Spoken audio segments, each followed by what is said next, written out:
나라 없는 백성에서 세계를 구하는 국민이 되기까지 누가 명령한 것도 아니었습니다. 그런데 그는 가장 먼저 달려갔습니다. 2023년 2월 지구 반대편의 한 도시 모로코 마라케시에 이른 새벽 세상이 무너지는 소리가 들렸다. 진도 7.2위 강진. 건물은 순식간에 주저앉았고 도로는 갈라졌으며 사람들은 울부짖었다. 도시는 마치 멈춰버린 듯 그 자리에 얼어붙었다. 사람들은 두려움에 떨며 텅 빈 도로를 바라봤다. 혹시 누가 오고 있을까? 혹시 누가 우리를 구하러 오고 있을까? 그때 먼지가 자욱한 공항 활주로 끝자락에서 하얀 연기와 함께 착륙한 비행기 한 대. 그 비행기 문이 열리자마자 뛰어나온 사람들. 국적불명의 장비를 든 표정 없는 사람들. 그리고 그들의 어깨에 붙어있던 단 하나의 상징. 태극기. 코리아? 지켜보던 외신 기자가 중얼거렸다. 왜 한국이 제일 먼저 도착했지? 이것은 오해도 아니고 우연도 아니었다. 그들은 가장 먼저 달려가기로 결정한 사람들이었다. 지금도 많은 이들은 묻는다. 누가 그들에게 명령했느냐고. 정부? 아니요. 홍보용 이벤트? 그들도 고개를 저었다. 그들은 그저 스스로 결정했다. 한 명의 사람으로서, 한 명의 한국인으로서 가장 먼저 아픈 사람 곁에 있어야 한다고 믿었기 때문에. 구조 활동이 시작되자 그는 어린아이의 손을 붙잡고 울고 있던 아버지를 먼저 향해 달려갔다. 아이를 품에 안고 말없이 병원으로 뛰었다. 누구도 묻지 않았다. 왜 그러는지, 누구인지, 어디서 왔는지. 그저 그가 먼저 움직였다는 것. 그것 하나만이 사람들의 마음을 움직였다. SNS에서는 조용히 퍼지기 시작한 하나의 사진. 무너진 잔해 속에서 아이를 안고 뛰는 한 구조대원. 그리고 그의 어깨 위. 바람에 흩날리던 작고 선명한 태극기. 이 사진은 언론보다 빨리 세계로 퍼져나갔다. CNN, BBC, 로이터, 알자지라. 각국의 기자들이 이렇게 말했다. 가장 먼저 도착한 국가는 가장 먼저 행동한 민족이다. 그리고 그들은 하나의 나라 이름을 이야기했다. KOREA. 지금 우리는 묻고 싶다. 그들은 왜, 누구보다 먼저 그 자리에 도착했던 걸까? 누가 시킨 것도 아니었고, 어떤 대가도 바라지 않았고, 심지어 이름조차 남기지 않았다. 그런데도 그들은 먼저 달렸다.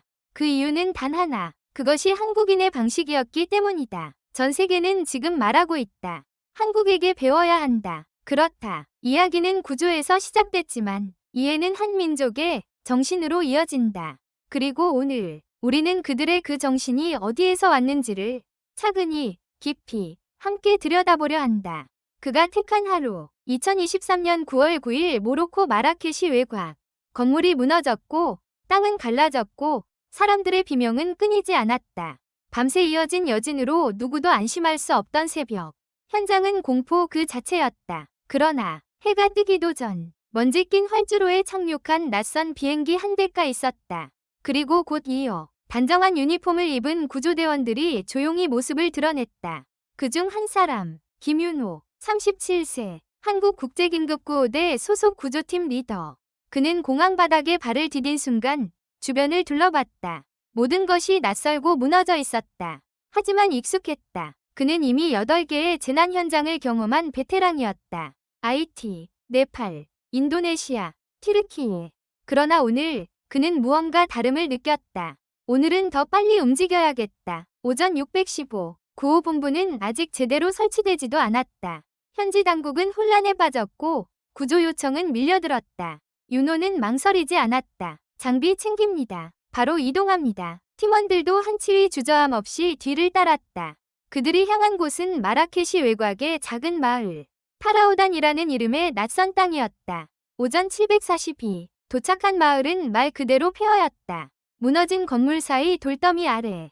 사람들이 누구 없어요. 라고 외치고 있었다. 윤호는 구조견 팀에게 신호를 보냈고 금세 한 구조견이 돌더미 앞에서 멈춰섰다. 짖지 않고 고개를 숙였다. 여기입니다. 그는 장갑을 고쳐 끼고 망설임 없이 돌을 하나하나 치우기 시작했다. 햇볕은 뜨겁고 흙먼지는 눈을 따갑게 했지만 그는 멈추지 않았다. 오전 918. 한 아이의 얼굴이 드러났다. 놀란 눈, 희미한 숨소리. 살아있어요. 아이를 조심스럽게 꺼내 안고 나오는 순간 현장에 있던 사람들이 일제히 박수를 쳤다. 하지만 윤호는 미소도 짓지 않았다. 곧바로 다음 위치로 뛰었다. 시간이 없습니다. 골든타임 72시간. 한 사람이라도 더. 아이를 안고 울던 어머니는 나중에야 알았다. 그들을 구한 구조대의 소속도 이름도 몰랐다. 그저 코리아라는 자수가 새겨진 옷을 입고 있었다는 것만 기억했다. 오후 130. 구조대는 간단한 점심도 없이 다음 마을로 이동했다. 뜨거운 태양 아래서 가만히 서 있기만 해도 숨이 막히는 날씨. 하지만 윤호는 땅번벅이 된 얼굴로 계속해서 무전을 주고받았다. 위치 확보. 여기는 구조 요청자 없음. 다음 구역으로 이동합니다. 무전 속에서도 그는 단 한 번도 자신의 이름을 말하지 않았다. 그는 그저 팀의 좌표가 되고 싶었다. 오후 450. 갑작스러운 여진. 이미 붕괴 직전이던 건물 한 곳이 무너졌다. 그 안에 있었던 한 구조대원이 부상을 입었다. 윤호는 망설임 없이 다시 안으로 들어갔다. 먼지를 뚫고 그를 부축해 나온 후 자신의 산소 마스크를 벗어 부상자에게 씌워주었다. 현지 구조대원이 조심스레 물었다. 왜 당신이 제일 먼저 뛰어들었죠? 그는 고개를 숙이며 대답했다. 저희는 늘 그렇게 훈련받았습니다. 누가 먼저 움직이느냐가 생명을 결정하니까요. 저녁 730. 윤호는 마지막까지 남은 현장을 체크하고 있었다. 어두워진 하늘 아래 손전등 하나에 위지한 채 아직도 누가 남아있을지도 모를 곳을 향해 걸었다. 그는 불확실한 생존 앞에서조차 포기하지 않았다. 그러다 작은 울음소리를 들었다. 그는 무릎을 꿇고 흙을 파기 시작했다. 그리고 한참이 지나 작은 강아지를 안고 일어섰다. 아이의 유일한 가족이었다. 강아지 구조 완료. 팀원들이 웃었고 현지 사람들도 박수를 쳤다. 윤호는 미소를 지으며 말했다. 살아있는 존재는 모두 구조 대상입니다. 그게 우리 원칙입니다. 밤 1010년. 이날 구조된 사람은 총 23명. 그중 7명이 윤호의 손에서 구조됐다. 카메라 앞에서 누군가가 그에게 물었다. 이 위험한 곳에 왜 제일 먼저 오셨습니까? 윤호는 고개를 들고 짧게 말했다. 우리가 받은 것을 이제 돌려줄 차례니까요. 그는 더 말하지 않았다. 그저 옷을 털고 다시 장비를 정리했다. 그리고 다음 날 아침 아무 일도 없었던 듯 또다시 첫 출동을 준비했다. 그의 이름은 김윤호. 하지만 사람들은 그를 이렇게 기억한다. 가장 먼저 도착한 사람, 가장 조용히 사라진 사람, 그리고 가장 깊이 남은 사람.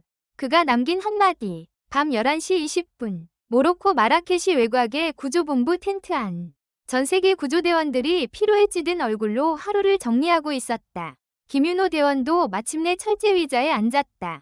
숨을 크게 몰아쉬었다. 손은 여전히 떨리고 있었고 팔은 더 이상 힘이 남아있지 않았다. 그러나 그는 식은 물 한 컵을 들이키고 다시 옆에 앉은 후배에게 말했다. 내일은 더 더운 지역으로 간다더라. 장비 점검해. 그 말을 들은 후배는 잠시 고개를 떨구다 조용히 입을 열었다. 형 왜 이렇게까지 하세요? 솔직히 우린 기사 하나에도 안 나잖아요. 미국 팀, 영국 팀은 카메라도 따라붙는데 우린 뭐가 남아요? 그 말에 윤호는 조용히 고개를 끄덕였다. 그리고 잠시 침묵을 지킨 뒤 낮은 목소리로 대답했다. 남는 거? 없어. 근데 말이야 나 예전에 들은 말이 있어.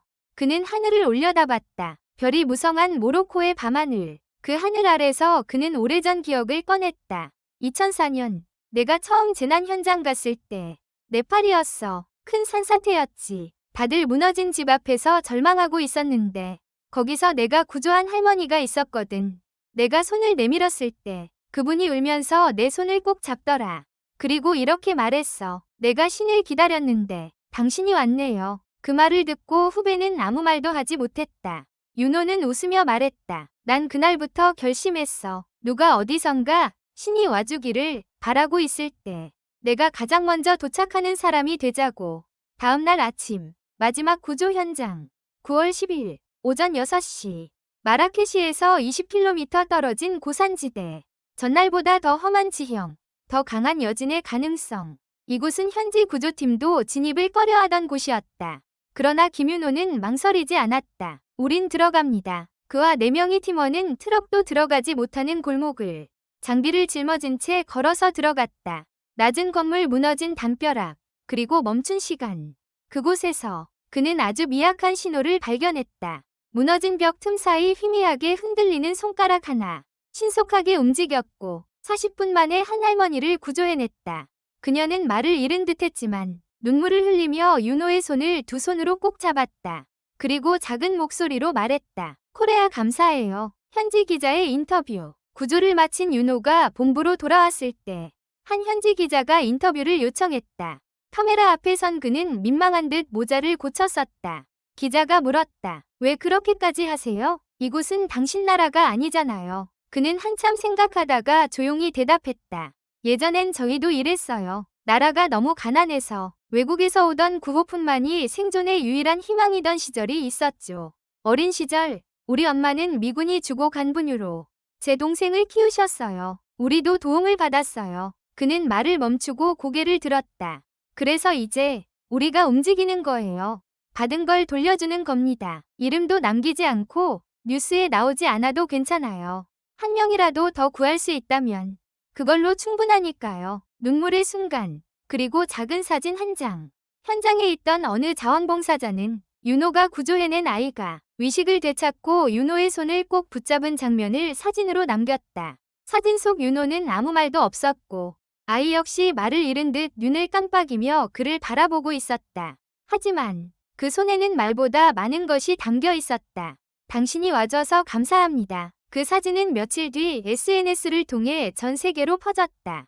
가장 먼저 도착한 한국 구조팀이라는 제목과 함께. 그리고 사람들은 궁금해했다. 그의 이름은? 그는 왜 그렇게 움직였는가? 그 누구도 정확히 대답하지 못했다. 하지만 윤호는 그날 밤 동료들에게 이렇게 말했다. 우린 영웅이 되려고 온 게 아니야. 그냥 누군가의 가장 절박한 순간에 그 곁에 있고 싶었던 거야. 그가 돌아간 후 남은 이야기. 임무를 마치고 한국으로 돌아간 후에도 윤호는 그날의 이야기를 말하지 않았다. 인터뷰 요청을 거절했고 언론 보도도 사양했다. 그는 단지 다음 재난 지역을 위한 장비 정비에 집중했다. 그리고 말없이 봉투 하나를 남겼다. 모로코에서 구해낸 아이의 가족에게 보낼 작은 편지. 그 편지에는 이렇게 적혀 있었다. 저희도 언젠가 누군가의 도움으로 버텼던 시절이 있었습니다. 그러니 이건 은혜도 친절도 아닙니다. 그저 인간이 인간을 위한 선택일 뿐입니다. 당신의 아이가 언젠가 누군가에게 같은 손을 내밀 수 있길 바랍니다. 그는 유명한 사람도 아니고 상을 받은 적도 없었다. 하지만 그가 보여준 단 하나의 태도는 세계를 감동시켰다. 가장 먼저 움직이는 사람. 그것이 한국이 세계를 울리는 방식이었고 그의 하루는 그 방식의 가장 정확한 정의였다. 조용히, 그러나 가장 먼저 움직이는 사람들. 그가 떠난 자리에 이름이 남지 않았습니다. 상도, 기사도, 찬사도 남지 않았습니다. 하지만 그가 있던 현장엔 한 아이의 생존이 남았고 한 어머니의 미소가 남았으며 그리고 한 나라의 이름이 조용히 그러나 또렷하게 남았습니다. KOREA. 어쩌면 그는 평생 자신이 구조한 사람들의 이름도 기억하지 못할지도 모릅니다. 하지만 그들이 기억합니다. 자신을 꺼내준 그 순간, 무너진 잔해 너머에서 한 사람이 자신을 향해 달려왔다는 사실을 그는 그저 할 일을 했을 뿐이라 말합니다. 누가 시킨 것도 아니고 무언가를 바라서도 아니었다고 말합니다. 하지만 그런 사람들이 세상을 바꿉니다. 윤호 대원이 모로코에서 마지막 구조 활동을 마친 날 밤, 그는 한 장의 쪽지를 남겼습니다. 구조되었던 아이의 손에 작은 주황색 카드가 들려 있었죠. 거기엔 이렇게 적혀 있었습니다. 당신이 다시 걷게 될 그 길에 오늘의 기억이 두려움이 아니라 희망으로 남기를 바랍니다. 그리고 언젠가 당신도 누군가에게 손을 내미는 사람이 되기를 바랍니다. 아이의 어머니는 그 카드를 소중히 가방에 넣었습니다. 그리고 말했습니다. 저 사람은 구조대원이 아니라 우리 가족이었어요. 구조란 단순히 생명을 꺼내는 일이 아닙니다. 한 생의 이어짐을 지켜내는 일입니다. 그리고 그 모든 순간엔 사람을 향한 존중과 사랑이 있습니다. 그가 선택한 하루는 힘들고 외롭고 위험했습니다. 하지만 그 하루는 누군가의 인생 전체를 바꾸는 하루였습니다. 며칠 후 모로코 언론에 이름을 남기지 않은 한국 구조대원이라는 제목의 칼럼이 실렸습니다. 기고자는 이렇게 썼습니다. 우리는 대단한 기술보다 먼저 뛰는 진심에 감동했다. 그는 우리에게 보여줬다. 위기 속에서도 인간이 인간다울 수 있다는 가능성을. 그 칼럼은 SNS에서 빠르게 퍼져나갔고 전 세계 사람들이 하나의 질문을 던지기 시작했습니다. 한국인들은 왜 그렇게 움직이는가? 그 질문의 대답은 그가 말했던 짧은 한마디에 있습니다. 우리도 그렇게 살아왔으니까요. 받았던 걸 이제는 우리가 돌려주는 겁니다. 그는 다시 일상으로 돌아갔습니다. 공항에서도 거리에서도 그를 알아보는 사람은 없었습니다. 그는 말없이 구조 장비를 정비했고 다음 재난에 대비해 훈련을 이어갔습니다. 카메라는 그를 찍지 않았지만 그가 구한 사람들의 기억은 그의 손길을 결코 잊지 않았습니다. 그리고 그 손길 하나가 한국이라는 나라를 기억하게 만들었습니다. 오늘 우리가 이 이야기를 전한 이유는 단순히 한 사람의 따뜻함을 칭송하기 위함이 아닙니다. 그가 보여준 방식, 그가 선택한 방향, 그것이 바로 지금의 한국을 만든 보이지 않는 힘이기 때문입니다. 한국은 인구가 많은 나라도 땅이 넓은 나라도 자원이 풍부한 나라도 아닙니다. 하지만 이 나라엔 먼저 손 내미는 사람이 있습니다. 누가 시키지 않아도 누가 보지 않아도 누구보다 먼저 움직이는 사람. 그런 사람들이 많기에 한국은 작은 땅에 커다란 신뢰를 심었습니다. 그건 기술이 아니라 정신이었습니다. 그건 언어가 아니라 공감이었습니다. 그리고 그건 문화가 아니라 DNA였습니다. 우리는 앞으로도 이런 이야기를 계속 전하려 합니다. 이름 없이 떠나간 누군가의 하루가 누군가의 인생을 바꾼다는 것을, 그리고 그 하루가 이 세상을 조금 더 따뜻하게 만들 수 있다는 것을. 오늘 이야기 마음에 남으셨다면 잠시 멈춰서 구독 버튼을 눌러주세요. 이 작은 선택 하나가 또 다른 조용한 영웅을 응원하는 당신만의 방식이 될 수 있습니다. 감동은 지금 이 순간에도 누군가가 살아가는 방식입니다. 그리고 우리는 그 감동을 전할 수 있는 사람이고 그걸 느낄 수 있는 마음을 가진 사람입니다. 함께 해주셔서 고맙습니다. 다음 이야기에서 또 만나요. 당신의 하루에도 따뜻한 손길이 머물기를. 오늘 이야기 어떠셨나요? 어쩌면 영상의 대부분을 조용히 지켜보셨을지도 모릅니다. 마치 멀리서 누군가의 진심을 조용히 목격한 것처럼요. 말수가 적었던 김윤호 대원의 하루, 그의 선택, 그의 땀, 그리고 그의 마지막 한마디까지. 그 모든 순간들은 큰 소리로 외쳐지지 않았지만 마음속엔 아주 크게 남았을 것입니다. 사람은 누구나 자신을 알아봐주는 눈빛 하나에 살아갈 힘을 얻는다고 하죠. 오늘 영상 속 주인공도 사실 세상의 조명보다는 이 영상을 끝까지 봐준 당신이 공감 한 줄이 필요했는지도 모릅니다. 우리가 만드는 이야기들은 화려한 기술이나 자극적인 자막 대신 그런 진심에 집중합니다. 눈물 짓는 얼굴보단 묵묵히 손 내미는 손끝을 비춥니다. 그들이 말하지 않은 것들까지 당신에게 전하고 싶습니다. 혹시 이 영상이 당신 마음의 어떤 조용한 자리를 건드렸다면, 혹시 잠시 잊고 지냈던 따뜻한 기억을 떠올리게 했다면, 혹은 그냥 나도 뭔가 좋은 걸 보고 있는 느낌이었다면, 잠시만요. 지금 바로 화면 아래에 구독 버튼을 눌러주세요. 그 단 한 번의 클릭이 우리에게는 다음 이야기를 이어갈 수 있는 큰 힘이 됩니다. 그리고 그 구독 하나가 어느 이름 모를 진심의 주인공에게는 세상이 그를 보고 있다고 알려주는 따뜻한 눈빛이 될 수 있습니다. 지금 이 순간에도 누군가는 아픔 속에서 누군가의 손길을 기다리고 있을지 모릅니다. 그리고 또 다른 누군가는 아무도 알아주지 않아도 그 손을 잡으러 묵묵히 달려가고 있겠죠. 인생학교는 그런 사람들의 이야기를 세상에 조용히 그러나 깊이 있게 전하고 싶습니다.